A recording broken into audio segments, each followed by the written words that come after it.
Hello student, आज के इस वीडियो में हम एक नया इंटरमीडिएट करने जा रहे हैं और वो है कार्ब एनाइन। इससे पहले हम डिफरेंट वीडियो में फ्री रेडिकल और कार्बोकटाइन कर चुके हैं। जो बच्चे आज मेरे साथ इस वीडियो में जुड़ रहे हैं वो फ्री रेडिकल और कार्बोकटाइन की वीडियो जरूर देखें, क्योंकि उसमें अप्लाई किए हुए कॉन्सेप्ट आज फिर से दोबारा इसमें अप्लाई होंगे। तो सबसे पहले हम समझते हैं कि कार्ब एनाइन है क्या, उसका कॉन्सेप्ट। कार्बोनाइन, इसकी टाइप्स एंड स्टेबिलिटी। तो कार्बोनाइन जैसे नेम बता रहा है, वो कार्बन जिसके ऊपर नेगेटिव चार्ज हो, कार्बन एनाइन की फॉर्म में। तो इसमें हम ये लिखेंगे कि ये नेगेटिव चार्ज कार्बन एटम है, तो इसको बोला हमने कार्ब एनाइन।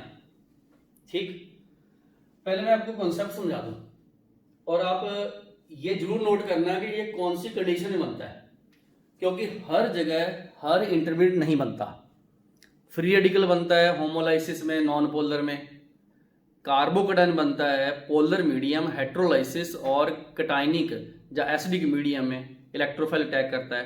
उसके उलट कार्बोनाइन कब बनता है, ये OH नोट करो, ये बेसिक मीडियम है।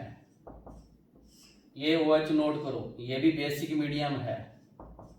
तो मैं सबसे पहले इसमें समझा दूं। इस मॉलिक्यूल में COH ग्रुप है और ये वाला ग्रुप -I ग्रुप है। कौन सा ग्रुप? -I ग्रुप है। ठीक है, तो -I क्या करता है, वो तो खींचेगा अपनी तरफ। ये लो, -I ग्रुप अपनी तरफ इलेक्ट्रॉन को खींचेगा। ठीक है, ये वाला एक CH बॉन्ड है, ऐसे लगाया मैंने। और फंक्शन ग्रुप के साथ वाला कार्बन कौन सा होता है? Alpha carbon. और ये हाइड्रोजन कौन सा हुआ? Alpha hydrogen. ये ध्यान रखना, फंक्शन ग्रुप के साथ वाले कार्बन को बोलते अल्फा कार्बन, उसके साथ वाले कार्बन के जो ऊपर H लगा होता है उसको बोलते alpha hydrogen, alpha CH bond. ठीक है जी। अल्टीमेटली ये देखा जाएगा कि जैसे इस COH ने, जिसका नेगेटिव I है, ऐसे खींचेगा तो ये वाला जो इलेक्ट्रॉन पेयर है इधर आ जाएगा ऐसे। तो यहां से हुआ हाइड्रोलाइसिस। ये लो, क्या हुआ? हाइड्रोलाइसिस हुआ। इससे क्या होगा? H+ फ्री होगा। ये वाला H+ इस OH- से कंबाइन करके वाटर बनाएगा। ध्यान से समझ लो, मतलब अल्फा हाइड्रोजन जो H+ फ्री हुआ वो OH से कंबाइन करके वाटर बनाया और ये बना क्या? Carb A9. कार्ब एनाइन बना। बाद में इसकी स्टेबिलिटी भी आएगी कि ये लोन पेयर यहां चला जाएगा, ये इधर ऐसे, तो ये स्टेबल होगा। तो अल्टीमेटली आप एक चीज चेक करो कि कौन सी ऐसी स्थिति, कौन सी ऐसी कंडीशंस हमने अप्लाई की कि कार्ब एनाइन बना। लो जी, नेगेटिव I ग्रुप हो, अल्फा H बॉन्ड हो, बेसिक मीडियम हो, कार्ब एनाइन बनेगा। फिर से बोल देता हूं, नेगेटिव I ग्रुप लगा हो, alpha CH bond, basic medium हो, बॉन्ड पेयर एक तरफ जाए, हेट्रोलाइसिस फिशन हो, कार्ब एनाइन बनेगा। Okay, this is one example. Example number 2, ये अल्कीन है। एल्कीन है, एल्कीन के ऊपर हमने कोई बेसिक मीडियम दिया जो एक न्यूक्लियोफाइल है। जैसे ये इसके ऊपर अटैक करेगा तो इसका पाई बॉन्ड उसके आगे जाएगा, क्योंकि ये ऐसे जाएगा, इलेक्ट्रॉन आगे जाएंगे। नेगेटिव से रिपेल होकर इलेक्ट्रॉन आगे जाएंगे। आप देखो ऐसे आगे जाएंगे तो ये नेगेटिव चार्ज आ गया, देखो ये रहा, OH बॉन्ड जुड़ गया, पाई बॉन्ड खत्म। ये भी कार्ब एनाइन है, कार्ब एनाइन है। मतलब कार्ब एनाइन तब भी बनता है अगर किसी अल्कीन के ऊपर बेसिक मीडियम देते हैं या कोई न्यूक्लियोफाइल का अटैक करा दे। इवन CN का अटैक करा दो, यहां CN लग जाएगा। ठीक है, अब देखिए ये हेलोअल्केन है, इसमें माइनस है, यहां पर प्लस है। ये अभी पॉजिटिव चार्ज था। जब मैग्नीशियम की रिएक्शन करवाई तो मैग्नीशियम यहां आ गया, ये +2 है, ये माइनस, ये देखो कार्बन एनाइन बन गया, इसमें ये एनाइन बन गया। तो आप चेक करो, मैंने अभी, वैसे एग्जांपल तो इसके बहुत हैं और भी, लेकिन आपके सामने अभी मैंने 3 एग्जांपल दिए। पहला कि बेसिक मीडियम में एल्डिहाइड कीटोन अल्फा हाइड्रोजन से कार्बन आयन बनाते हैं, सारे एल्कीन न्यूक्लियोफाइल के अटैक से कार्बन आयन बनाते हैं, और ये जो CH3MgBr है इसको बोलते हैं ग्रिग्नार्ड रिएजेंट। क्या बोलते हैं? Grignard reagent. ये लो, और ग्रिग्नार्ड रिएजेंट में जो R पार्ट होता है, R पार्ट नेगेटिव होता है। बिल्कुल सही समझ में आ गया? तो जो मैंने अभी आपको समझाया, ठीक है, वो आप लोग नोट कीजिए। कार्बन आयन कब बनता है? बेसिक मीडियम में। लो जी, जा कोई भी न्यूक्लियोफाइल अटैक करे, जा कोई अल्काइल बॉन्डेड हो मेटल के साथ, ठीक है, ऐसे जब भी RM मिले आपको, मेटल प्लस होता है, ये माइनस होता है, ये कार्बन आयन है। It is form due to heterolysis fission, उसका मतलब अनइक्वल क्लीवेज, और उससे भी कार्बन आयन बनता है। इलेक्ट्रॉन एक तरफ चले गए, दूसरा प्लस फ्री। तो ये आप इतना सेक्शन एक बार नोट करो, समझो, इसको रिवाइज करो। आगे मैं और क्यों आता हूं। अब क्वेश्चन आ गया कि जो हमने कार्बन आयन बनाए उसकी प्रॉपर्टीज क्या है। मतलब जनरली जैसे R माइनस लिख दिया मैंने, जब मैंने C ऐसे बॉन्ड ये माइनस लिख दिया, तो उसकी स्ट्रक्चर क्या है, उसकी नेचर क्या है, मैग्नेटिक बिहेवियर क्या है, शेप क्या है, पूरा ध्यान से चेक करो। कार्बन आयन में एक कार्बन 3 बॉन्ड बनाएगा, ये तीनों H हो सकते हैं, एक H 2 R हो सकते हैं, 2 R 1 H हो सकते हैं, तीनों R हो सकते हैं। इसमें कार्बन sp3 है, एक लोन पेयर है इसमें, ये हाइब्रिड ऑर्बिटल है और नेगेटिव चार्ज है। शेप इसकी पिरामिडल है, क्योंकि एक जब भी 1 लोन पेयर आ जाएगा और 3 बॉन्ड पेयर आएंगे तो शेप तो इसकी पिरामिडल आनी है। हर कार्बन आयन पिरामिडल होता है, ट्रायगोनल पिरामिडल भी कई बार लिखा होता है। लो जी, कार्बन आयन में sp2 हाइब्रिडाइजेशन, पिरामिडल इसकी शेप, इसमें 8 इलेक्ट्रॉन है, ऑक्टेट इसका कंप्लीट है, एक लोन पेयर है, और ये डायामैग्नेटिक है नेचर के। जैसे फ्री रेडिकल पैरा होते हैं, कार्बोकटायन डाया होते हैं 6 इलेक्ट्रॉन। ये न्यूक्लियोफाइल है क्योंकि ये लोन पेयर डोनर है, ठीक है, न्यूक्लियोफाइल है। बिल्कुल समझ में आ गया? इसकी स्ट्रक्चर प्रॉपर्टी के बारे में इतना सफिशिएंट है। बाकी इंटरमीडिएट की कॉमन प्रॉपर्टी तो इसमें लगती है, highly reactive, less stable, can not be stored, can not be isolated, ये तो सब लगती है इस पे, ठीक है। अब आगे इनकी टाइप कैसे है? वेरी सिंपल, टाइप वही, जितने कार्बन से कोई एक नेगेटिव चार्ज वाला कार्बन जुड़ा होगा उसके अकॉर्डिंगली। इसको बोलते हैं मिथाइल कार्बन आयन। क्या बोलते हैं? Methyl carbon ion. ये लो, इसको बोलते हैं इथाइल, बट ये 1 डिग्री है क्योंकि जिस कार्बन पे नेगेटिव चार्ज है आगे 1 से जुड़ा हुआ है।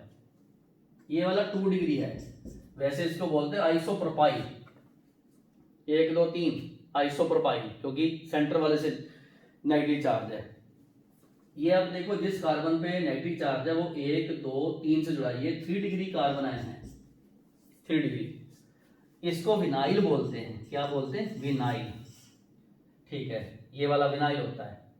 इसको अलाइल बोलते हैं क्योंकि डबल बॉन्ड के अल्फा कार्बन पे लगाओ तो इसको अलाइल बोलते हैं, एलाइल। इसमें रेजोनेंस होती है, ध्यान रखना, आगे जाके बताऊंगा, ये स्टेबल होता है ऐसे। इसको फिनाइल बोलते हैं। क्या बोलते हैं? Phenyl carbon ion.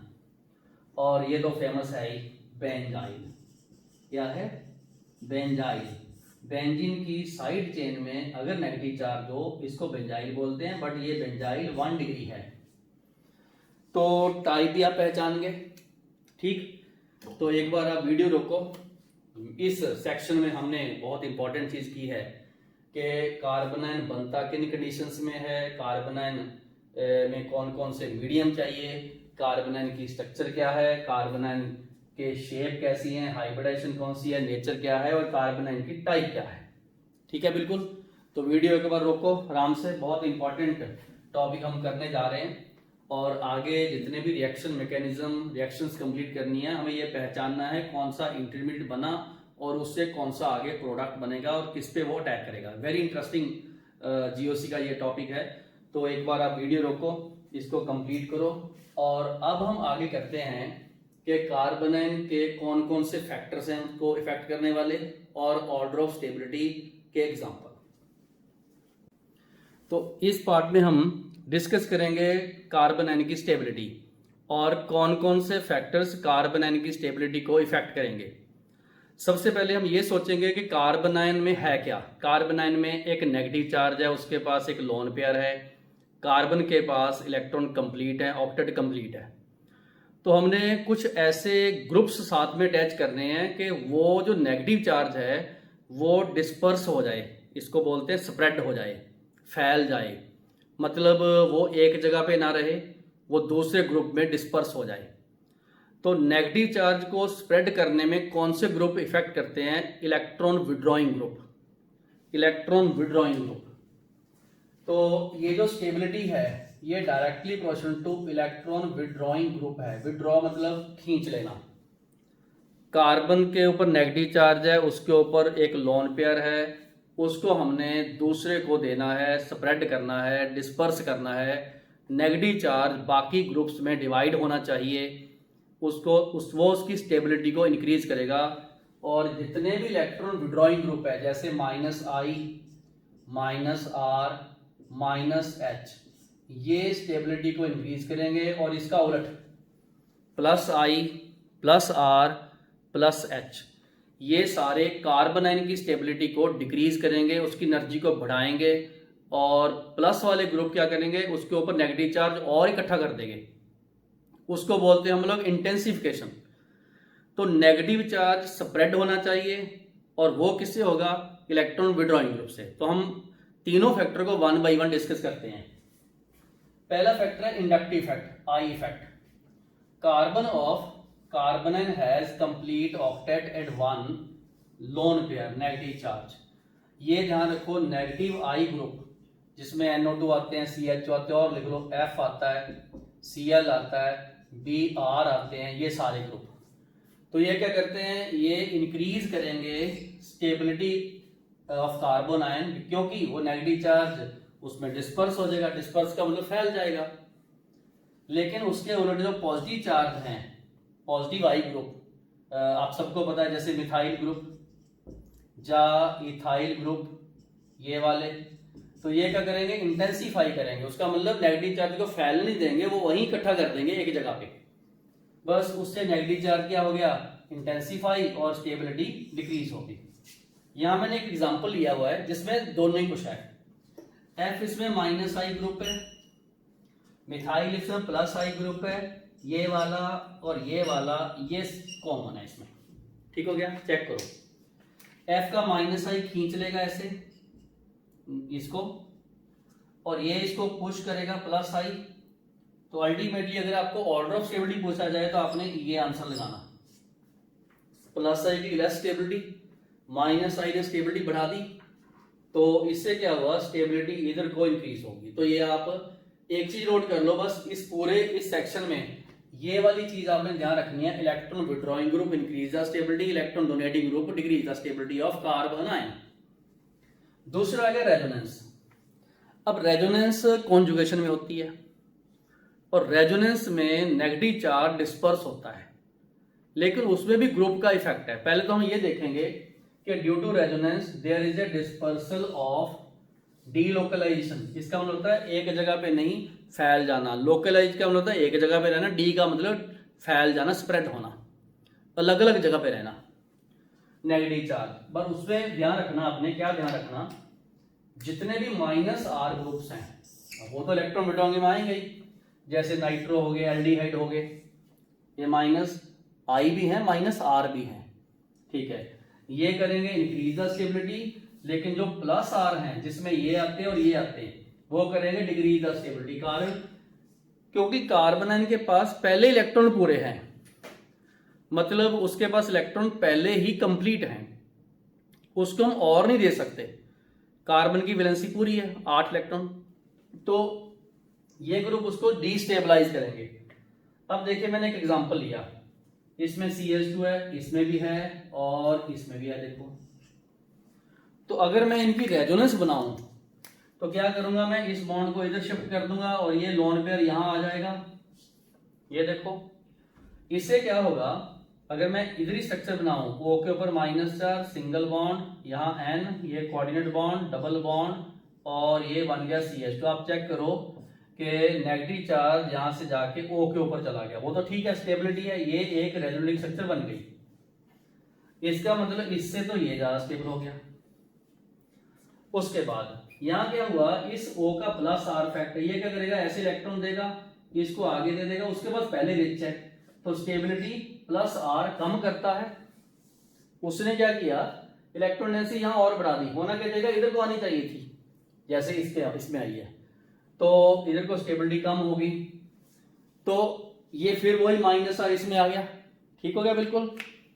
अब है hyper conjugation effect, H effect, ठीक।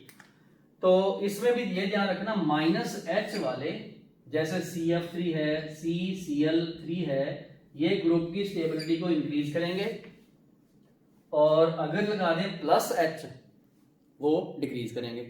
तो मैंने एग्जांपल दिया है, क्या देखो, ये CH2 माइनस है, उसके साथ मैंने ये ग्रुप -H वाला लगा दिया, करेगा क्या, इस बॉन्ड को इधर खींचेगा, इसको यहां ले आएगा, उससे क्या होगा, F-3, यहाँ F, C double bond CH2, और इधर F, ये देखो नो बॉन्ड रेजोनेंस होगी, इसका नेगेटिव चार्ज यहाँ आ गया, तो वो तो डिस्पर्स हो गया, स्टेबल हो गया। इसीलिए ये वाला ग्रुप इससे ज्यादा स्टेबल है, क्योंकि इसमें हाइपर कंजुगेशन का -H इफेक्ट ऑफ 3F है, अल्फा CF बॉन्ड है इसमें।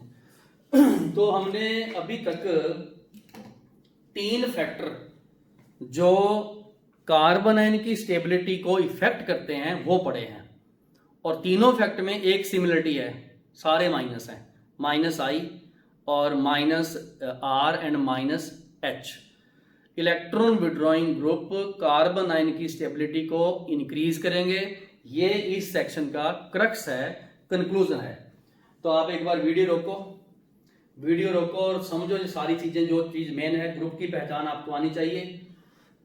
और अब हम करते हैं इस सेक्शन के बाद, मतलब इसके बाद अभी डिफरेंट ऑर्डर्स, एग्जांपल्स, क्वेश्चन, मतलब क्वेश्चन प्रैक्टिस करते हैं, ठीक है।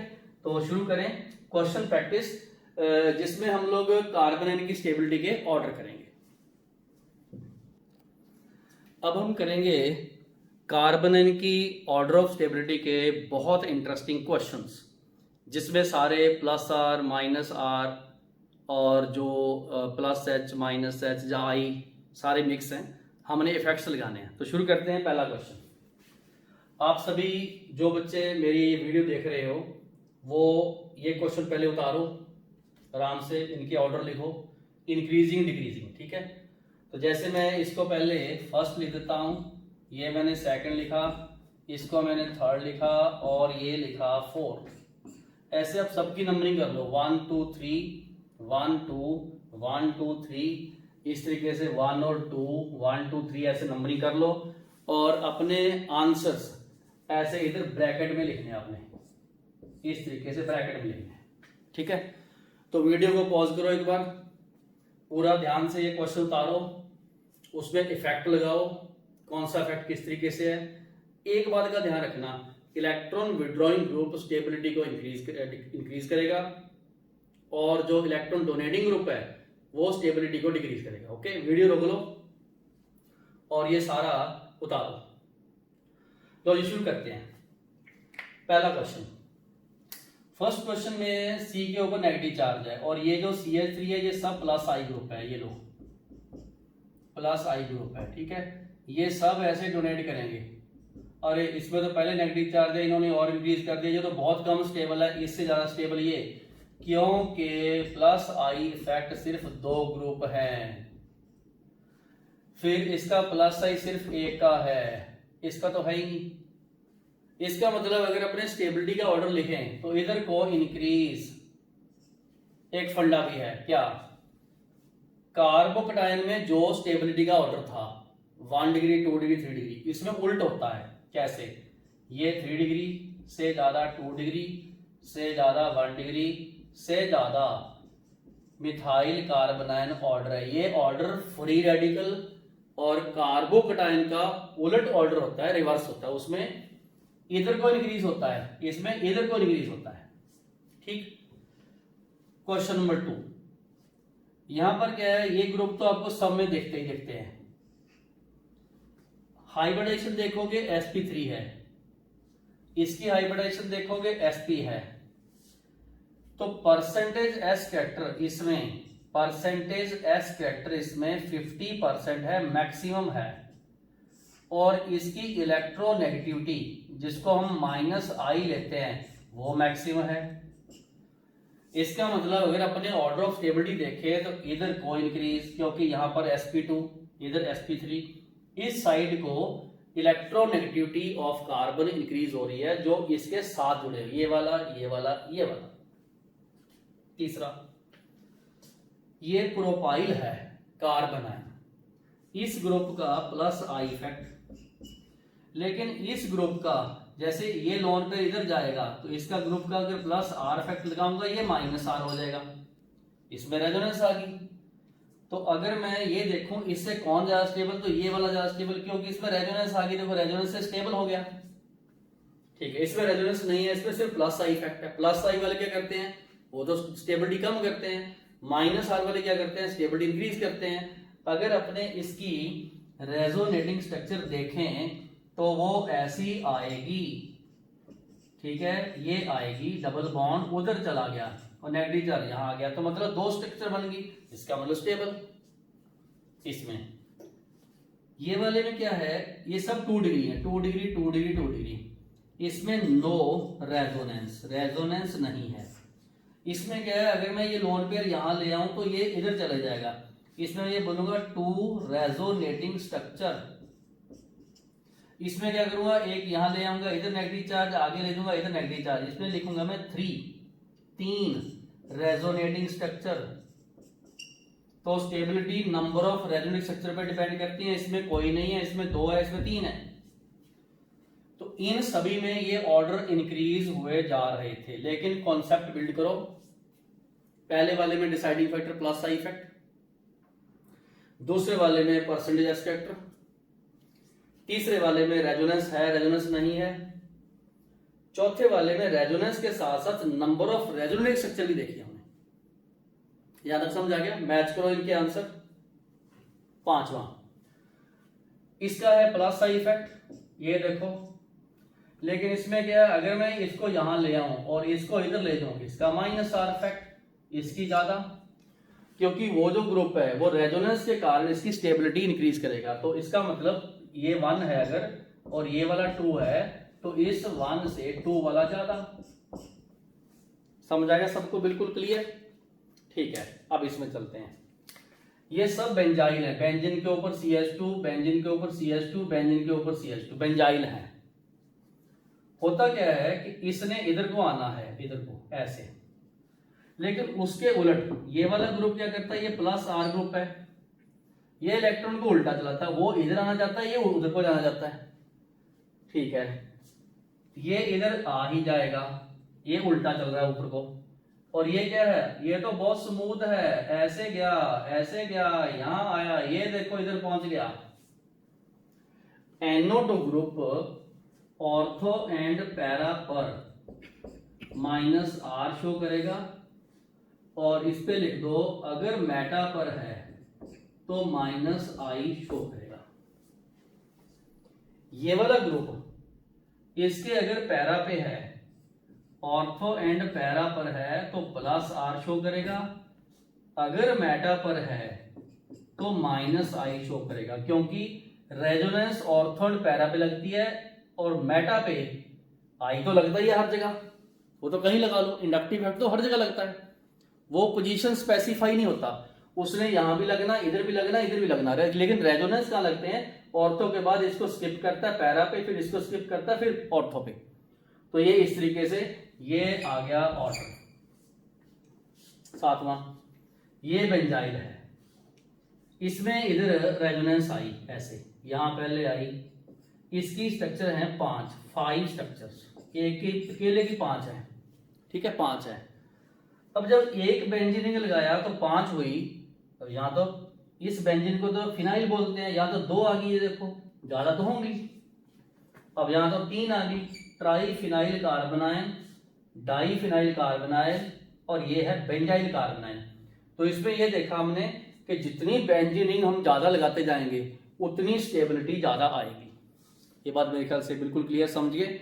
तो इस तरीके से हमने ऐसे लिखना है, नंबर ऑफ बेंजीन जो रिंग हैं, ठीक है, वो इंक्रीज हो रहे हैं, और जो रेजोनेटिंग स्ट्रक्चर है, रेजोनेटिंग स्ट्रक्चर वो क्या हो रही है, इंक्रीज, इसलिए स्टेबिलिटी इंक्रीज हो रही है। तो अगर आप इसको फर्स्ट सेकंड थर्ड बोलोगे तो ये रहा इसका ऑर्डर, और अगर आप इसको फर्स्ट सेकंड थर्ड बोलोगे तो ये रहा इसका ऑर्डर। तो पेपर में बहुत सारे ऐसे ऑर्डर आते हैं PQRS की फॉर्म में, XYZ की फॉर्म में, ABCD की फॉर्म में, लेकिन वो जम्बल्ड होते हैं। मैंने अभी ये एक यूनिफॉर्म ऑर्डर में समझाए हैं, लॉजिक समझाए हैं, एग्जामिनेशन में जम्बल्ड होते हैं। तो आप सारे ये क्वेश्चन के आंसर चेक करो, पूरा ध्यान से चेक करो। कार्बोनाइन बहुत इंपॉर्टेंट है। जैसे फ्री रेडिकल, कार्बोकटाइन ऑलमोस्ट एक जैसे ऑर्डर थे, इतना ध्यान रखना, कार्बोनाइन के मैक्सिमम इफेक्ट और ऑर्डर फ्री रेडिकल और कार्बोकटाइन के रिवर्स होते हैं। ठीक है, तो ये था हमारा आज का कार्बोनाइन का जितना भी लेक्चर, तो इसको नोट कर लो।